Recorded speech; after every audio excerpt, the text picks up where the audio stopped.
Hello everyone. आज हम पढ़ने वाले हैं वैद्युत द्विध्रुव की अक्षीय स्थिति में वैद्युत विभव। ठीक है। इसे हम वैद्युत क्षेत्र की तीव्रता से रिलेट करके बताएंगे, है ना, जिससे कि आप दोनों आर्टिकलों को आराम से याद रख सकें। ठीक है। तो इसके लिए मान लेते हैं हम कि हमारे पास एक वैद्युत द्विध्रुव है। नाम भी दे देते हैं इसको ए बी, जो किससे मिलकर बना होता है, प्लस क्यू और माइनस क्यू आवेशों से। हम मान लेते हैं इधर इसका माइनस क्यू आवेश है और इधर प्लस क्यू आवेश है। दोनों के बीच की अल्प दूरी कितनी होती है, 2l होती है ना। ये डेफिनेशन में आपने पढ़ा होगा।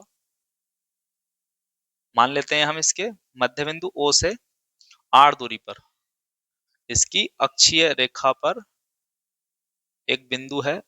उस बिंदु को हम P का नाम दे देते हैं। कितनी दूरी है इसकी, r दूरी है। और जहां पर हमें बिंदु P पर क्या करना है, वैद्युत विभव ज्ञात करना है। तो दोनों दो आवेश हैं इसमें, दोनों आवेशों के कारण बिंदु P पर विभव निकालेंगे। ठीक है। जैसे कि हमने वैद्युत क्षेत्र की तीव्रता निकालने में किया था। तो ये दूरी 2l है, तो ये दूरी कितनी हो जाएगी, l हो जाएगी।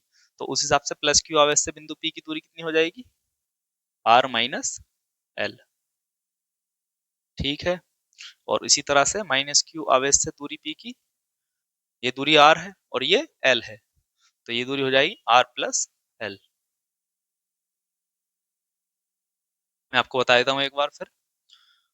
वैद्युत क्षेत्र की तीव्रता जब हमने निकाली थी, तो चूंकि वैद्युत क्षेत्र की तीव्रता एक सदिश राशि है, इसलिए हमने यहाँ पे उसको दर्शाया था, है ना। प्लस क्यू आवेश से बाहर की तरफ वैद्युत क्षेत्र बनता है और माइनस क्यू आवेश से इसी की तरफ बनता है। अब हम नहीं दर्शाएंगे, क्यों? क्योंकि विभव जो है एक अदिश राशि है, इसकी दिशाएं नहीं होती हैं, तो डायरेक्ट हम इनके परिमाण लिखेंगे। ठीक है। तो बताइए, पहले माइनस क्यू आवेश के कारण विभव लिख देते हैं, अब प्लस क्यू का के आवेश का कारण भी लिख सकते हैं, है ना। तो कैसे भी लिख दीजिए। चलिए हम लिख देते हैं प्लस क्यू आवेश के कारण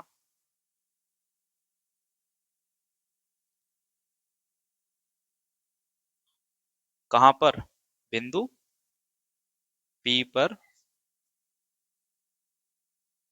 वैद्युत विभव कितना होगा, उसको हम बी प्लस से दिखा देते हैं, है ना। फॉर्मूला क्या होता है, 1/4 पाई एप्सिलॉन नॉट।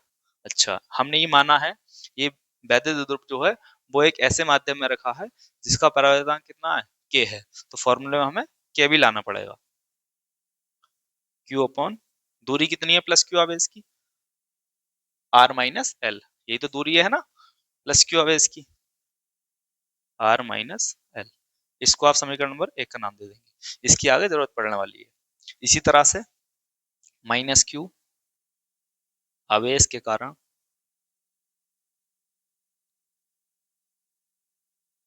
बिंदु P पर वैद्युत विभव कितना होगा, वो उसे हम B माइनस से दिखा देते हैं। फॉर्मूला क्या होता है, 1/4 पाई एप्सिलॉन नॉट के।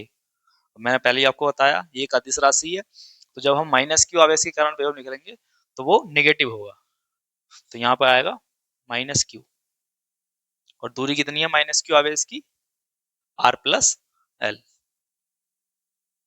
इसको आप समीकरण नंबर 2 का नाम देंगे। अब देखिए, अक्षीय जब हमने वैद्युत क्षेत्र की तीव्रता पढ़ी थी तो उनकी दिशाएं थी, है ना, ये बात मैंने पहले बताई है अभी आपको। अब इसकी दिशाएं थोड़ी है, जब दिशाएं नहीं है तो इसको हम डायरेक्ट ही जोड़ देंगे। ठीक है। क्यों? क्योंकि ये एक अदिश राशि है, लिख भी सकते हैं आप।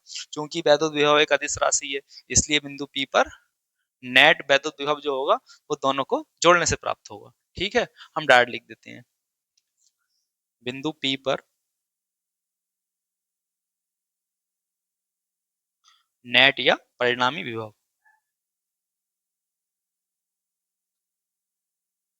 परिणामी वैद्युत विभव या विभव कितना हो जाएगा, V बराबर, दोनों को जोड़ देंगे, है ना, V plus plus V minus, और B प्लस और B माइनस की वैल्यू समीकरण 1 और 2 से रख देंगे, है ना। तो यहाँ पर हम लिखते हैं समीकरण 1 व समीकरण 2 से B बराबर क्या क्या वैल्यू है इनकी, 1/4 पाई एप्सिलॉन नॉट के q upon R minus L, और प्लस बी माइनस की वैल्यू कितनी है 4 पाई एप्सिलॉन नॉट के minus q upon R plus L. ठीक है, तो ये minus q, sorry minus plus minus हो जाएगा।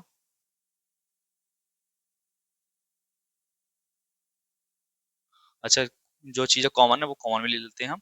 क्यू इसमें कॉमन है ना, और 1/4 पाई एप्सिलॉन नॉट ये भी कॉमन है, तो क्यू को मैं लिख देता हूँ। तो ये क्या हो जाएगा 1/r माइनस एल, और माइनस प्लस माइनस, ये कॉमन आ चुका है, क्यू भी कॉमन आ चुका है, और क्या बचा है यहाँ पे are plus L.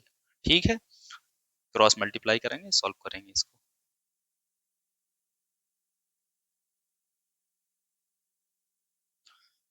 Are plus L minus minus R, और एक माइनस ये एक माइनस ये, माइनस माइनस प्लस एल, और R minus L into R plus L. ठीक है, आर से आर कैंसिल हो जाएगा, q upon 4 pi epsilon naught के, कितना हो गया 2l अपॉन, ये देखिए फॉर्मूला बन जाएगा यहाँ पे R minus L into R plus L, A minus B into A plus B, क्या होता है A square minus B square, तो हो जाएगा R square minus L square. ठीक है, और क्यू को इसके साथ लिख देंगे। क्यों लिखेंगे, क्योंकि 2ql कितना होता है, फॉर्मूला होगा वैद्युत द्विध्रुव आघूर्ण, जानते हैं ना आप क्या होता है, 2ql क्या होता है p होता है, तो यहाँ पे हम जानते हैं 2ql बराबर कितना होता है p होता है, तो 2ql की जगह p रख देंगे, p बराबर 1/4 पाई एप्सिलॉन नॉट के p upon R square minus L square.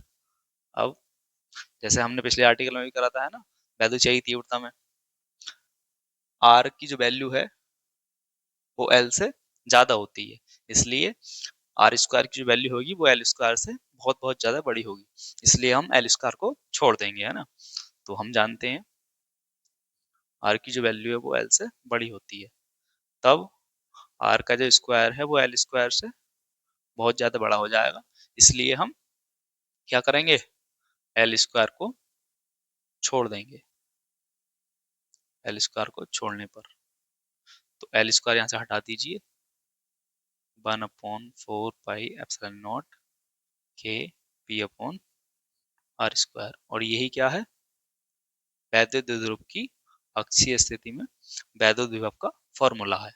अब अगर ये वैद्युत द्विध्रुव वायु या निर्वात में रखा हो तो के की वैल्यू कितनी होती है 1 होती है ना। आप लिख दीजिए वायु या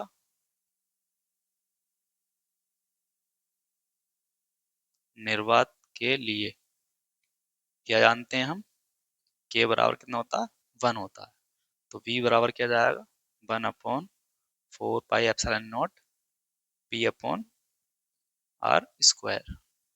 ठीक है, ये फॉर्मूला किसके लिए है, वायु या निर्वात के लिए। ठीक है, उम्मीद है ये आपको समझ में आया होगा। मैं एक बार फिर बता देता हूँ आपको, ये वैद्युत द्विध्रुव है, बिंदु P पर हमें विभव ज्ञात करना है ना, तो दोनों आवेशों के कारण विभव निकालेंगे, और हम जानते हैं वैद्युत विभव क्या है एक अदिश राशि है, इसलिए बिंदु P पर जो नेट विभव होगा वो दोनों को जोड़ने से प्राप्त हो जाएगा। तो यहाँ पे हमने दोनों आवेशों के कारण विभव निकाला है और फिर इन दोनों को डायरेक्ट जोड़ दिया।